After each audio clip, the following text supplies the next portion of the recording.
รู้อะไรก็ถามมามีคำถามจากแม่ชีมานะคะ3คำถามค่ะคำถามแรกแม่ชีกับคฤหัสถ์นั่งกินข้าวด้วยกันได้ไหมหมายถึงตักอาหารในถ้วยหรือชามวงเดียวกันค่ะได้คำถามที่2นะคะแม่ชียืนกินอาหารได้ไหมคะได้คำถามที่3พระกับพระนั่งฉันมาม่าในถ้วยใบเดียวกันได้ไหมกราบสาธุค่ะไม่ได้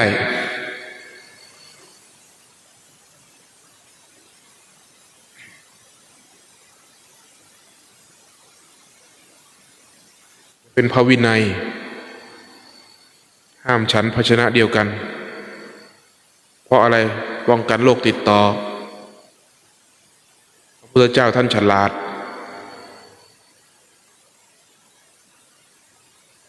ท่านป้องกันการติดต่อถึงมีภาชนะคนละภาชนะไม่ให้ฉันร่วมภาชนะเดียวกันไม่ได้ว่าดีหรือชั่วหรอก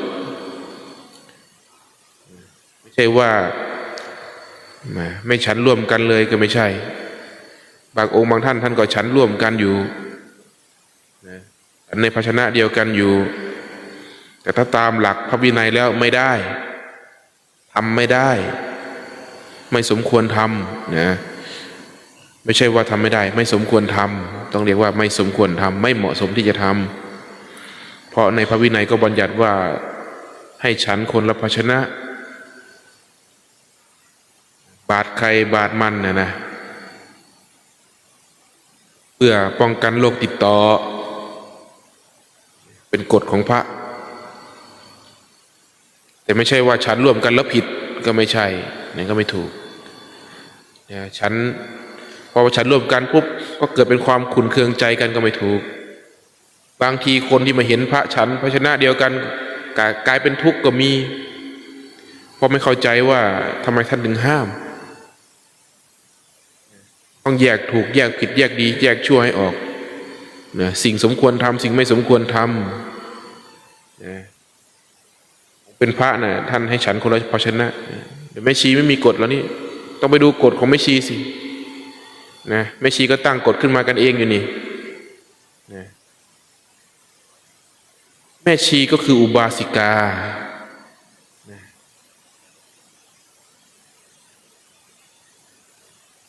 แต่ตั้งสมมุติขึ้นมาใหม่ว่าเป็นแม่ชีนะเป็นนักปฏิบัติเป็นนักบวชที่เรียกว่าแม่ชีแม่ชีนี้เกิดขึ้นภายหลังเพราะอะไรเพราะภิกษุณีนั้นหมดไปแล้วส่วนผู้หญิงที่อยากจะออกบวชแต่ในเมื่อภิกษุณีนั้นหมดไปแล้วก็เลยให้บวชเป็นแม่ชีบวชเป็นชีนะเป็นผู้ถือศีลผู้ทรงศีลผู้ปฏิบัตินะก็อยู่ในขอบเขตอยู่ในรูปแบบของอุบาสิกานะทำไมจะนั่งฉันข้าวกับโยมไม่ได้ล่ะนะทำได้นะไม่ได้ดีหรือไม่ได้ชั่วหรอกนะหากว่าฉันไม่ได้ก็เป็นการถือทิฏฐิอัตตาเป็นอัตตาเป็นมานะนะปรับตัวเองไปตามเหตุตามปัจจัยตามเหตุการณ์ตามสถานการณ์เป็นเหมาะสมให้มันงามถือเอาคุณธรรมของใจเป็นหลักใหญ่อันนั้นเป็นเพียงแค่ข้อปฏิบัติเพื่อความอยู่ง่ายเรียบง่ายเฉยๆหรอกอย่าถือจนเป็นอัตตานะ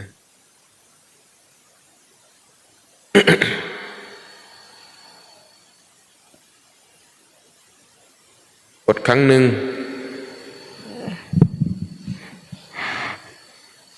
คุณชุดคาเรนสอบถามเข้ามาว่าครูบาชัยเคยธุดงค์แถวจังหวัดอุทัยธานีไหมครับไม่เคยขอบคุณค่ะสาธุค่ะตอนบวชนี่ก่อนบวชนี่เคยวางแผนไว้หมดเลยก่อนบวชนะวางแผนไว้หมดว่าจะไปตามรอยพ่อแม่ครูบาอาจารย์จะไปเขาถ้ำนู้นถ้ำนี้นะไปถึงภูเขาควายวางแผนได้หมดนะ ไปเหนือล่องใต้ไปหมดอะวางแผนจะเดินธุดงค์ไปหาที่วิเวกภาวนาแต่แผนพวกนั้นหายหมดเลยหายหมดเลย ไม่มีอยู่ในหัวเลยนะก่อนก็วางแผนไว้เหมือนกันนะมันหายไปแล้ว ก็เลยไม่ได้ไปไหนเขาให้ไปไหนก็ไปนั่นแหละหลวงตาสั่งไปไหนก็ไปนั่นแหละสั่งซ้ายก็ไปซ้ายสั่งขวาก็ไปขวานะสั่งอยู่ก็อยู่สั่งลุยก็ลุยสั่งหยุดก็หยุดนะอยู่ที่ครูบาอาจารย์ท่านจะเห็นว่า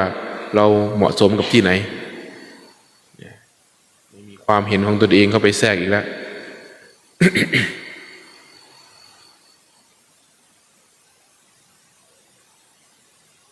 เอาถามมาพอจะตอบคำถามไม่มีคำถามนะพอไม่ตอบนี่คำถามเยอะจังเลย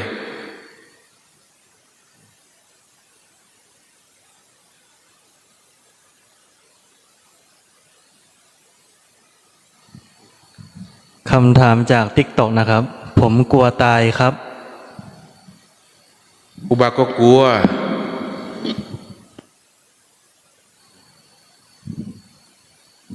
แต่เราก็ยอมรับ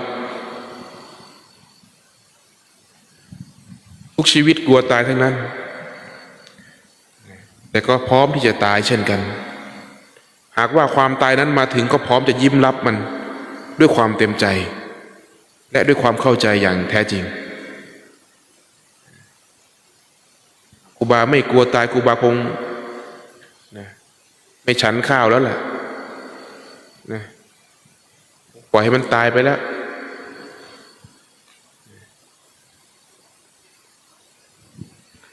กราบนมัสการครับระหว่าง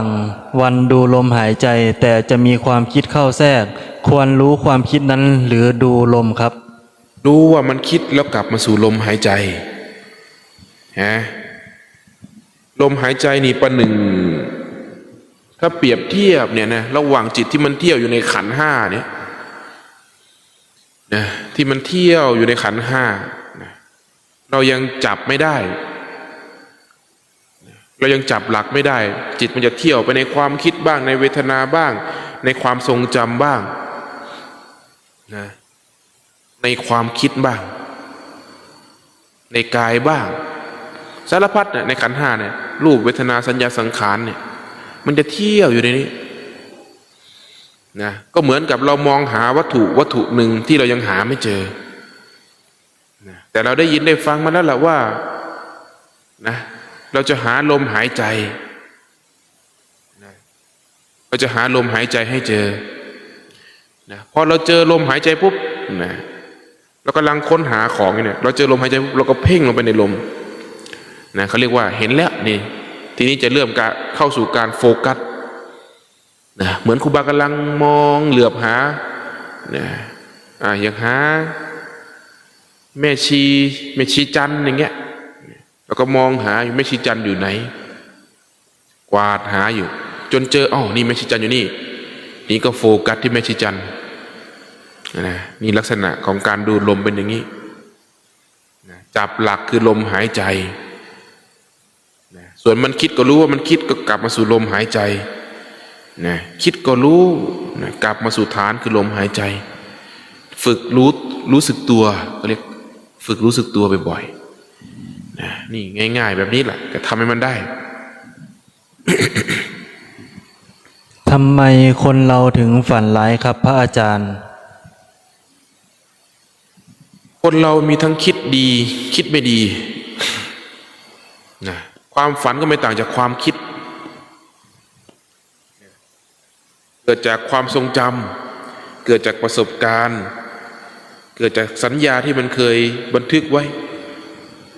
แล้วก็เอามาปรุงแต่งเป็นความฝันเป็นธรรมชาติของใจ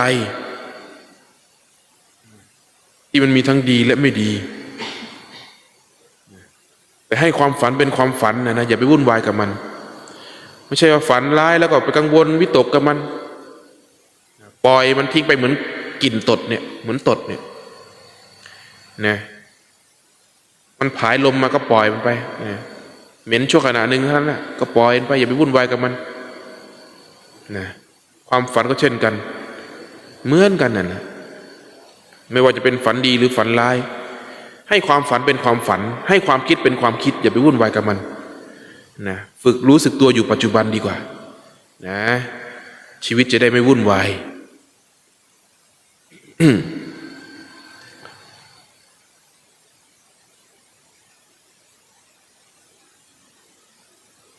เอาถามมา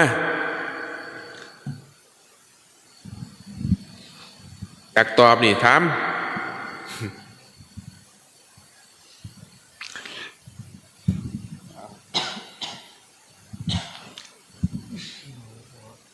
ถามมาเหมือนคนตื่นทำก็ได้นี่นะ กราบนมัสการครับ เราจำเป็นต้องจำและเข้าใจความหมายของขันธ์ห้าไหมครับพระอาจารย์ รู้ก็ดีนะถ้าเข้าใจก็ดีนะเข้าใจก็จะได้เกิดการเรียนรู้ที่ง่ายขึ้นนะถึงไม่เข้าใจก็ไม่เป็นไรนะพอนะได้ยินได้ฟังบ่อยๆเดี๋ยวมันก็เข้าใจเองศึกษามันอยู่ในขั้นของการศึกษานะขั้นของการศึกษาท่านเรียกว่าปริยัติไม่ว่าจะจากการได้ยินได้ฟังจากครูบาอาจารย์ที่ท่านผ่านประสบการณ์ท่านมาจากตำรับตำรานะจากพระไตรปิฎกนะนั่นเรียกว่าปริยัติทั้งหมดนะปริยัติก็นำไปสู่การปฏิบัตินะหากเรารู้ว่าอะไรเป็นอะไรก็นำไปสู่การปฏิบัติที่ง่ายนะหากเราไม่รู้อะไรเป็นอะไรเลยมันก็ต้องด้นเดาในการปฏิบัตินะก็จะยากไปอีกนะเรียนรู้เอง1,000 วันไม่สู้ศึกษาเองไม่สู้ศึกษากับผู้รู้เพียง1 วันนะไม่งั้นคงไม่วิ่งหาครูบาอาจารย์นั่นหรอกนะศึกษาเอง1,000 วันนั่นหน่อยไม่สู้เรียนรู้กับผู้รู้เพียง1 วันเพราะนั่นคือประสบการณ์ที่ท่านสะสมแล้วท่านย่อยมาให้ฟังนะเราจะได้ไม่ต้องลองผิดลองถูกอย่างเรานี่ก็ศึกษาจากพระพุทธเจ้าไงเราไม่ต้องลองผิดลองถูกเองเราก็ปฏิบัติตามพระพุทธเจ้านะศึกษาจากครูบาอาจารย์ครูบาอาจารย์ก็มีหน้าที่ถ่ายทอดนะประสบการณ์ที่ท่านปฏิบัติตามพระพุทธเจ้าแล้วได้ผลนะนำมาถ่ายทอดประสบการณ์นั้นให้กับผู้ปฏิบัติรุ่นหลังสืบกันไปนะเรียกว่าปริยัติเพื่อนำไปสู่การปฏิบัติการปฏิบัติเพื่อนำไปสู่การรู้แจ้งเพื่อนำไปสู่การรู้สัจธรรมความจริงนะ คำถามจากคุณพระพัฒสอนค่ะเป็นชั่วแล้วกลับตัวเป็นดีละลดเลิกควรหาอะไรมาชักจูงจิตใจไม่ให้หวนทำชั่วอีก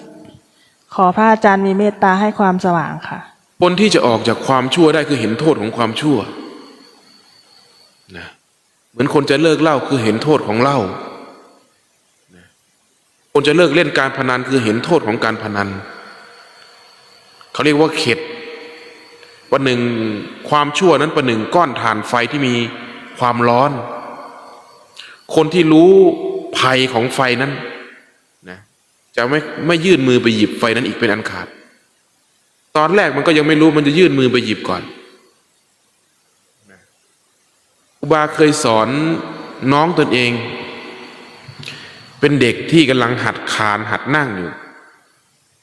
ผู้เป็นพ่อเป็นแม่เป็นน้าเนี่ยเวลาเด็กเนี่ยมันจะคานไปจับไฟเขาก็ไฟพวกไฟเทียนพวกอะไรเงี้ยเด็กมันจะคานไปจับไฟเขาก็จะไปอุ้มมันมาไม่ให้มันจับ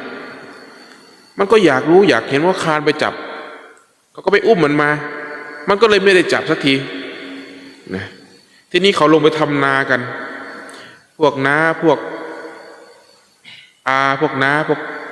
ป้าลงไปทำนาเราอยู่กับน้อง2 คนนะเขาให้ครูบาเลี้ยงน้องเราก็เลยจุดเทียนไว้ตั้งไว้ต่อหน้าคือไม่ตั้งไกลหรอกกลัวมันไม่ไปกลัวไม่จับจุดแล้วก็ตั้งไว้ใกล้ๆนั่นแหละเพราะเด็กมันเห็นไฟมันก็อยากรู้มันก็คว้าบั๊บเลยคว้าเทียนร้องไห้นี่พอ น้ำตาเทียนมันร้อนอ่ะมันก็โดนมือเด็กร้องไห้เนี่ยนึกว่าใจจะขาดร้องหนักสักพักมันก็เลิกร้องเราก็เลยจุดอีกตั้งไว้อีกเชื่อไหมว่ามันคานหนีเลยเด็กมันไม่ไปใกล้เทียนนั้นอีกเลยขยับเทียนไปตั้งต่อหน้าปุ๊บมันจะหันหลังหนีเลย มันจะหันหลังคานหนีเลยนี่คือคนเห็นโทษคนที่เห็นโทษของความชั่วจะประหนึ่งอย่างนี้เลยจะเข็ดจะไม่ทำอย่างนั้นอีกเป็นอันขาดเขาเรียกว่าผู้เห็นภัยนะผู้เห็นภัยผู้เห็นทุกข์ผู้เห็นเหตุแห่งทุกข์จึงเป็นผู้เว้นจากเหตุแห่งทุกข์นั้นมุ่งไปสู่เหตุแห่งความเป็นประโยชน์เรียกว่ากุศลละอกุศลนะมุ่งไปสู่ความเป็นกุศลและมุ่งเพื่อไปสู่ความไม่ยึดมั่นในความเป็นกุศลนั้นเป็นขั้นของการศึกษาขยับสูงขึ้นไปเรื่อยๆนะคนที่จะละชั่วได้คือเห็นโทษของความชั่วจำไว้นะเราเห็นโทษของความชั่วหรือยังนะเราเข็ดหรือยังเข็ดหรือยังหรือมันเข็ดแป๊บๆเหมือนคนที่เข็ดกับความรักเข็ดแป๊บๆเข็ดแป๊บๆแล้วก็เอาใหม่อีกเพราะอะไรเพราะตัณหานั้นไม่ได้ถูกชำระมันหาความที่ดีกว่านั้นไม่ได้หาสิ่งที่ดีกว่านั้นไม่ได้เหมือนกับหาคนที่ดีกว่าคนเก่าไม่ได้มันจึงทิ้งคนเก่าไม่ได้ต่อให้เลิกกันมันก็กลับไปหากันเพราะมันหาสิ่งที่ดีกว่านั้นไม่ได้ใจก็เหมือนกันถ้ามันหาสมบัติที่ดีกว่านั้นไม่ได้มันก็กลับไปเสพกามเหมือนเดิมนักปฏิบัติธรรมผู้ที่จะพ้นออกจากกามได้คือมีความสงบเป็นสมบัติของใจเท่านั้นมีศีลเป็นสมบัติของใจมีสมาธิเป็นเครื่องหนุนใจมีสมาธิเป็นอาหารของใจคือความสงบใจที่มีความสงบเท่านั้นจะไม่โหยหากามราคะจะไม่โหยหาภพแห่งกามนะถ้าใจไม่มีความสงบนะเป็นพระก็ต้องสึกอยู่ไม่ได้นะเป็นนักบวชก็ต้องหนีกลับไปเหมือนเดิม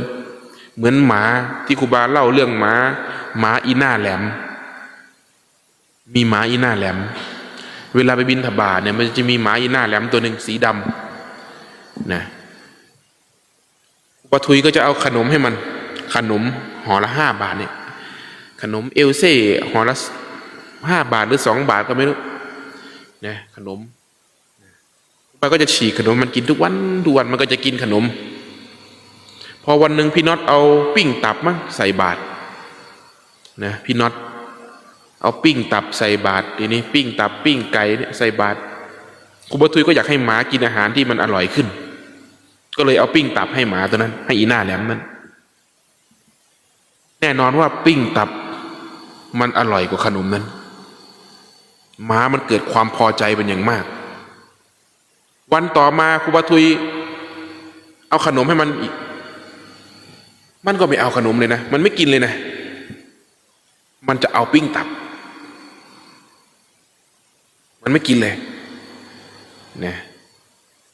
ฉีกขนมให้มันก็ไม่เอามันคาบเอาอยู่คาบเสร็จปุ๊บมันก็คลายออกแล้วมันก็วิ่งตามครูบาทุย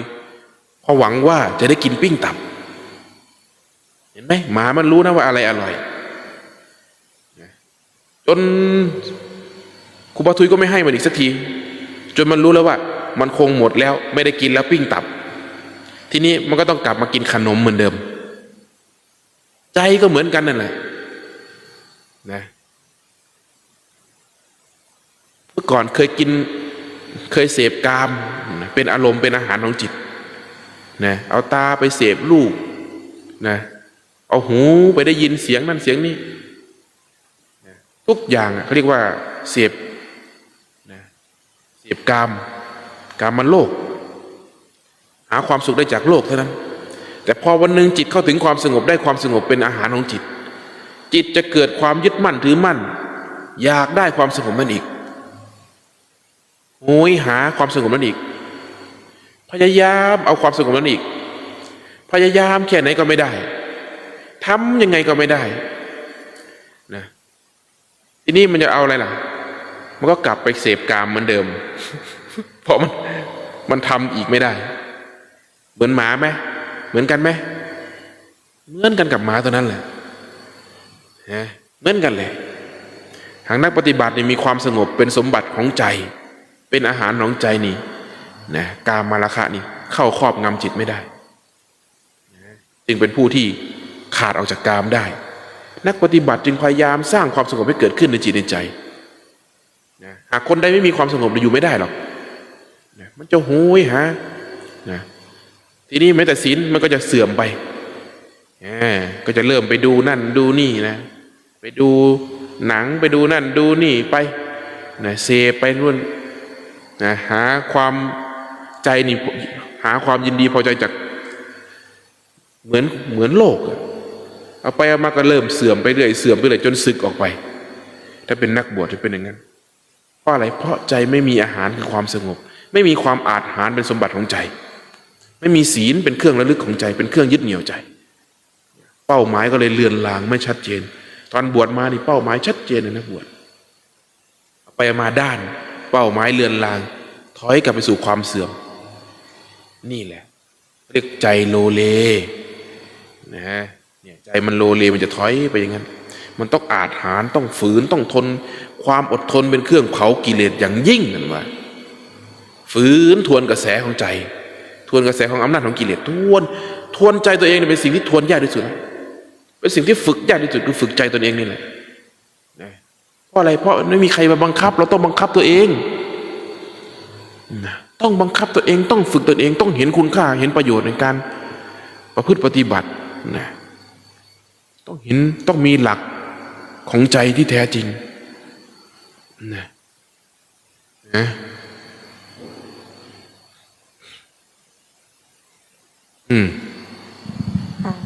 คำถามจากญาติที่ทำช่องทาง TikTok นะคะ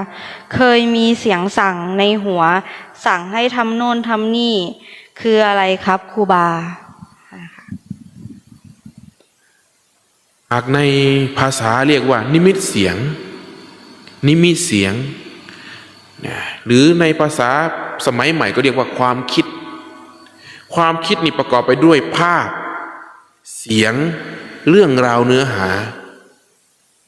นะบางทีก็เป็นภาพอยู่ในหัวบางทีก็เป็นเสียงที่อยู่ในหัววนอยู่ในหัวเป็นเรื่องราวต่างๆที่อยู่ในหัวบางทีก็มาพร้อมกันหมดเลยบางทีก็มาแต่ภาพก็มีบางทีก็มาแต่เสียงก็มีบางทีก็มาแต่บางทีก็มาพร้อมกันทั้งภาพทั้งเสียงบางทีก็มาเป็นกลิ่นก็มีนะท่านเรียกว่านิมิตหรือเรียกว่าความคิดหากฉลาดนะก็จะได้ประโยชน์จากนิมิตนั้นนะถ้าฉลาดนะจะได้ประโยชน์